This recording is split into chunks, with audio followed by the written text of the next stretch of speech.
And yeah, so the presentation will be in two parts. Firstly, understanding feudalism, the rise of feudalism, the development of the manners and the fall of feudalism as well, and how this leads to mercantilism or merchant capital, right? This obviously then leads to what is termed proto-industrialization, and we'll then delve into industrialization and the industrial revolution, right? And how Africa has been a party to this development of the economy in the globe and what sort of challenges it has faced as it has tried to develop as well. The first part deals with feudalism. Those who were in the last session would remember I broke down the term feudalism, what it means. It comes from medieval Latin, the first being feudalus, which means fee in our language, and then the second part of it being feodium, which means fief, which is land, right? An important currency in the economy. And so if you put these words together, it's really fee for land or land fee. Payment for land, which is really at the center of what feudalism is, right? Those again who were with us last time would remember that we described it as really a hierarchical system that is based on land as the primary currency, right? Where one is afforded land in exchange, depending on where they sit in the hierarchy, in exchange for either goods, money in the form of tax, or protection as well, right? So really at the center of it, the common currency throughout this hierarchy system or hierarchical system is that people are afforded land, and in exchange for this land, they either pay in goods, they pay either in services or in terms of income that they've been generated from those goods, right? So the background for this, which is quite important, is that we find that feudalism emanates out of the fall of the Roman Empire, right? So what the Roman Empire meant was that there was particular protection. So the empire, there was an emperor who sits at the top. You can refer to this guy as the king. He looked over the people and the land, right? And also afforded those who lived on this land protection should they be attacked by any foreign interest, right? So there was this. Hello. So there was this sort of structure where there was central power afforded to the king or the emperor of the time. The fall of the Roman Empire, of course, meant the loss of protection, meant the loss of land. And we saw rising just immediately after this instance, many small tribes claiming either vacant land or land that was no longer, governed or protected by the then, emperor, right? So we see this fall of the Roman Empire, the rise of these small tribes claiming various lands, fighting for these lands, and conquering other commoners, other nations, in order to get these lands, get these people, build these nations, right? And in the midst of all of this, what you would find is that you find that in the quest for protection, the quest firstly for land, right, because that would be the primary need, in the quest for land and the protection within this land, you would find that commoners would seek protection from these warlords that would emanate out of these warfares. So out of the various war claiming of land, there emanates warlords, right, who would basically look after these lands that they would have won through war. And commoners would seek protection from other attacks by seeking allegiance to certain tribes and being afforded land. And then we see the primary exchange, in this feudalism system. In this instance, so you have the warlord. He has now given commoners a piece of land that they have fought for and won over. They give them to the commoners. The commoners now have to work this land, and the produce, the wealth that will be generated from this land is now payments to the warlords. But the warlords themselves also seek protection, right? They seek protection from other warlords, right? And you see the emergence of the likes of a king of warlords named Charlemagne, right? So the system develops in that sense, right? Um, the warlords who have afforded others land now seek protection from other warlords, other tribes as well, and they would have a king that looks after, that has within their arsenal, within their army, various militant prowess or um, capabilities, and they'd be able to afford protection to certain warlords. Equally, the warlords would be able, as form of payment, which would offer their military services as well, right? So we see the system develop in this way where land is afforded, um, and in exchange for either goods or income, depending where you sit on the system, and in certain instances, the service that would be required from you of you is military a service, right? So warlords have obviously have their own militaries that they would afford to the king, should the king as well be attacked by other kings, right? So, yeah, at the center is land. Um, Throughout the system, the various people sit at various levels, the king being on the top, the barons or nobles, depending from which literature you are learning, would be sits just below the kings. Just below the nobles would be the knights. Certain literature says below the knights you have what is termed reeves, bailiffs, and stewards, right? At the very bottom, which is quite a common thing, regardless of which literature you have consulted, at the very bottom of this pyramid of power is the serfs, also known as the peasants, also known as the commoners. Generally would be farmers. They would have been afforded the land, as I said initially. Um, they would pay tax on the crops that they would have harvested, and then obviously this tax would be actually income that goes even straight up to the king, with everyone taking their piece and sending it up, right? And throughout this pyramid, probably the most oppressed or the only oppressed um, of these levels in the hierarchies is the peasant, or was the peasant. And what we found is that the peasants basically were required, they were not necessarily free, they were required to be bound in those localities. They couldn't move around freely. They were required to work the land, and from the produce of the land, obviously, send it up for protection and the like, right? I hope you are still together on this. If there is any question, please just raise your hand or stop or unmute, and yeah, you can ask your question. But yeah, this is how the system develops, from exchange of land to protection, food, income, and tax, right? And this would repeat itself, right? It would repeat itself, and you'd see the rise of these kings, and kings would build what is referred to as manors, right? And manors really were big mansions. Someone is unmuted and may just cause a bit of a distraction.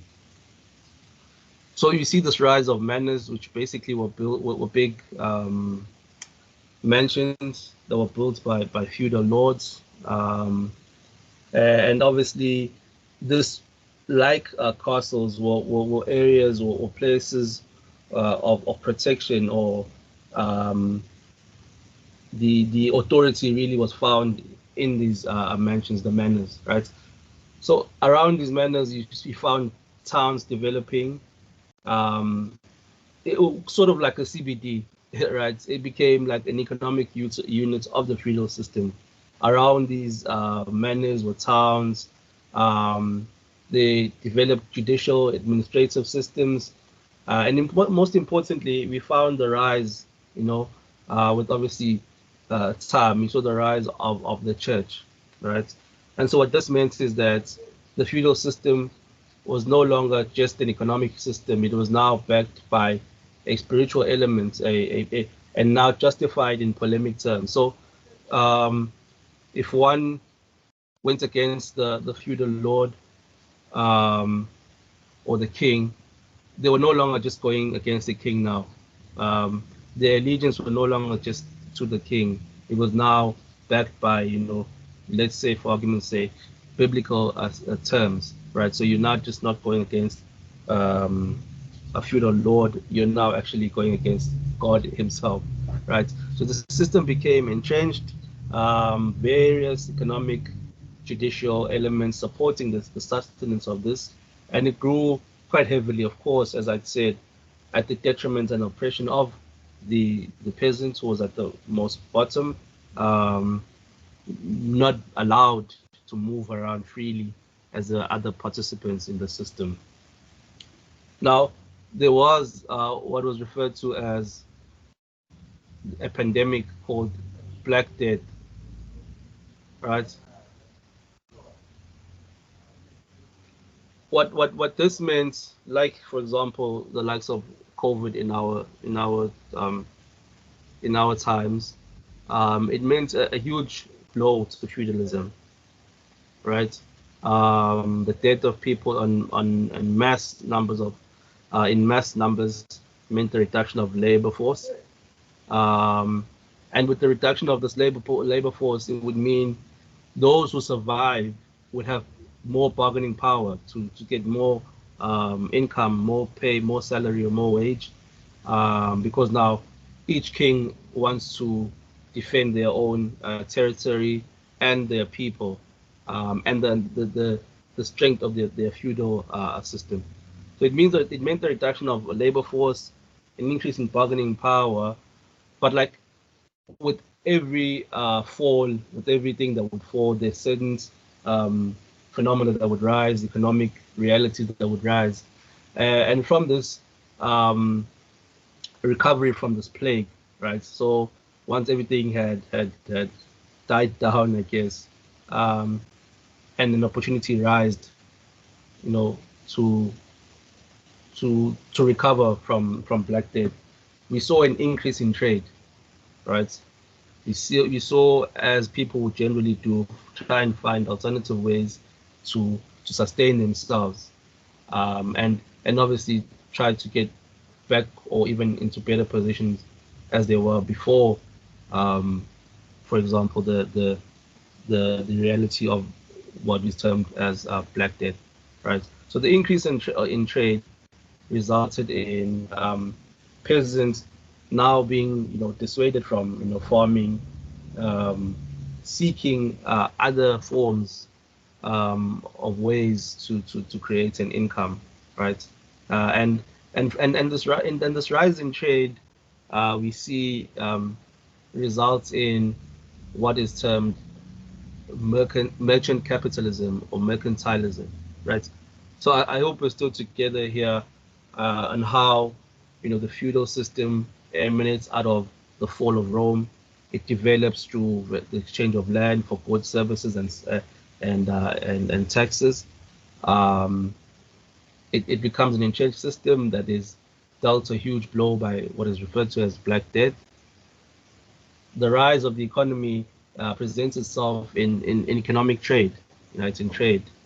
And this trade results or leads to what is termed merchant capitalism or mercantilism, right? Um, so what is mercantilism or merchant capitalism? Really, it is a mode of production premised primarily on trade, right? So, so before you would have your investments, capitalism that we have today, or before you have your manufacturing, we the first instance, you know, and can be understood as a stepping stone towards global capitalism is merchant capitalism. It's mercantilism. It is the rise of the merchant, this guy who, docks on the shores and has this nice products to offer those who are of interest in that product. And we see, as I say, as an alternative for the commoners, to move now from their localities where they could not move before prior to Black Death and create a different way of creating income. People would now focus on merchant capitalism, and this dominance of mercantilism presents for us what is referred to as proto-industrialization, right? Unfortunately, I cannot see if anyone is raising a hand, so you can just unmute if you wish to stop me, and just pose a question or comment. But otherwise, I'll just proceed, right? I hope we're still together on what mercantilism is and how it presents this transition from feudalism toward, fully blown capitalism. But before we even get to this fully blown global capitalism, there is this development of, the focus on industries or producing at an industrial scale. And prior to that, we have what we refer to as proto-industrialization. Now, this could sound like a big term. This could sound like a huge term, but if we break it down again and understand what proto means, for example, simply means first, foremost, or the earliest form of something. A prototype, for example, is what you produce prior to actually producing a product, a t-shirt, or any other design, right? So proto really is the earliest form of any sort of phenomena. Industrial, to be industrial is to do things at a very large scale, a very great extent or amount, right? An industry is a group of occupations which together produce a type of product or service, right? Could be understood as a sector. It describes a particular economic activity or mode of production. So doing things in the economy at large scales, focusing on particular type of products or services. And if you understand, then these two words put together, proto-industrialization, really means the earliest form of industrialization. It is the earliest form of large-scale production, really, right? So the precursor to fully blown industrialization, or the predecessor, the predecessor to fully blown industrialization, right? So in effect, in practice, how do you understand this developments? How do we see it? How does it present itself? You'll remember that the core mode of production prior to industrialization, or in the various discussions that we've had, is agriculture, is farming, feudalism, right? Mercantilism as well, right? Trading in, agricultural products in the main, right? So proto-industrialization, again, we see this focus on handcrafts, right? What can be produced generally through, using your hands, or can be produced from the first, the primary sector, right? Your straw plating, the leather, from the cow's skin, straw plating you would see, for example, in the mats that we have, right? So it is the first phase of industrialization, and yes, generally is led by peasant farmers. And obviously, the rise of this, proto-industrialization, or the introduction of industrialization, means a certain shift, right, from your traditional economic mentalities and institutions, right?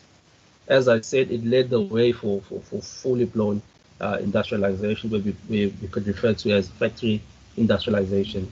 So the more trade increases, there becomes a demand, for the product that is being traded, and that demand then causes an even greater demand for production, right?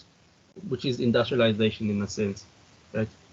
So we see how it lays the ground for consumer demand, how the skills that will be required in the factories start to develop, the capital for the factories emanates out of this capital that is generated from proto-industrialization, the labor, the skills, the enterprising spirit, right? And obviously, this demand means that you need to produce at higher scales, meaning, for example, for a sector like agriculture, there had to be a shift from your peasant farmer just producing on a small scale to commercial farms producing at much larger scales, ideally or arguably at inefficient ways or in much lower costs. And obviously finding markets, creating markets as people move towards industries, they move towards the urban spaces, and there's obviously generally a demand for certain necessities like your agricultural produce within these spaces. Now, to understand this from a theoretical perspective, some theory has been offered, and it's a three-stage theory. The first stage of it really noting the focus or the autonomy of the rural producer over the entire production and selling. So the first stage, you see, as I said, this producer moving from the farm under the feudal system, but the producer is still the main guy. They produce and they take the products to the market, right? The rise of the merchant capitalist sees now a sort of subcontracting or agency type of relationship where the merchant now requires the rural producer to produce certain products, and generally at that stage, which is the second stage, they would offer the input or the raw material, right? So we see the involvement of like the merchant capitalist increase throughout these stages, where they now, for example, would own or would have access to, for example, straws. They would take them to the rural producers. They would plate these. They would create these mats or the hats or whatever is produced out of this.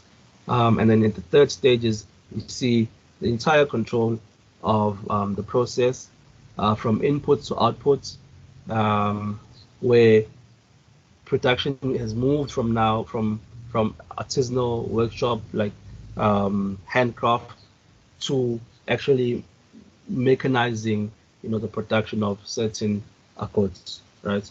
So there's a theory that helps us understand the shift from the shift within proto-industrialization. And so we really have dealt with what industrialization is, this production on a higher scale, and finding more of efficient ways of creating value, moving. And so, I mean, one fact sheet does not constitute an industrial sector. The key element of something or a sector being considered industrial is that there has to be this shift from the primary sector, which is generally the agricultural sector, to a more focus on the secondary sector. So some of the key determinants of this, and you probably will find more in your studies, but one of the key determinants is that within your GDP of the economy of a country, we see this takeover in the secondary sector, where the production or the contribution towards the GDP is much greater than the primary sector, right? And yeah, great phenomena that's always discussed around the world. The Industrial Revolution, you'll find that as economic history or economic development is described, there is a particular period of what is called Industrial Revolution, where in effect, depending on where you sit and which literature you subscribe to, the world goes through a huge focus investment in the industrial sector, right? And it's referred to as the Industrial Revolution. It obviously does not happen at the same time for various parts or countries in the world, but mainly you would find that there is what would become prominent as the English Industrial Revolution between mid 1700s and mid 1800s, right? But obviously, the points that I'm trying to drive here is that there's been various industrial revolutions happening at various points in time for various countries throughout the world. And we see the English, we see USA, USSR, um, and the like between the 19th and 20th century. And after the World War, we see the rise, in industrial prowess of the, South Asian tigers, or the tigers of South Asia, Southeast Asia, like the likes of Singapore, Taiwan, Hong Kong, and the like, right? And obviously, the question that one should ask themselves in our discussion is that where is Africa in all of this? Where is, because we've discussed, the industrial revolutions of various countries in the world, but where is the industrial revolution of Africa? Does it happen? When does it happen? On whose terms? Is industrial revolution beneficial if it is not led by the people? I mean, these are ideas that we would want to explore. But generally, we would find that Africa is the least developed in terms of industrialization, and this is to speak to continents. It is still heavily involved in the primary sector. There are, of course, certain countries, that have developed quite drastically in terms of industrialization. Um, and yeah, upon investigation, you would find that there is something linked quite inherently to that development. So for South Africa, the discovery of the mining of gold, diamond, the need for infrastructure to support this, the need for equipment to use in these mining sectors. But of course, who obviously owns this is another discussion. But yeah, generally in your material, you'll be afforded some reasons on how, or what are the challenges to industrialization in Africa. And I mean, some of the items that are noted is the lack of competitiveness, weak logistics and trading facilitation systems, slow regional integration, and the absence of accreditation frameworks. Really sounds quite theoretic. But yeah, these are some of the notions that are afforded, as answers as to why Africa has not industrialized, as well as other as its counterparts throughout the globe. We live in a globalized society, or in a global society where we are interconnected, but you still find that Africa has not benefited much from this process, although it has great natural resource endowments. And yeah, these are obviously being items and points to explore, right? As efforts towards industrialization, there has been some literature presented, and that is the establishment of the AU and the adoption of NEPAD, which is the new partnership for Africa's development. This being one of the most strategic programs of the Union. It's not something that's referred to as much these days, which is quite interesting to note as well. Obviously, wanting to understand why this is the case, and what is there an alternative for development. But yeah, it's an interesting discussion that I think we can expand on as well as we open next week's discussion. I'd like to just recap on this, maybe touch on a few items, and then obviously we will proceed with the week's theme. But yeah, this brings us to the end of our session. Yeah, so feudalism, fall from the Roman Empire, development, the entrenchment of this system, the fall of the system due to Black Death, as I'd mentioned, new economic opportunities arising in the form of trade, and this, developing the merchants or fostering the merchant capitalist or mercantilism, and this just being a precursor or stepping stone towards proto-industrialization.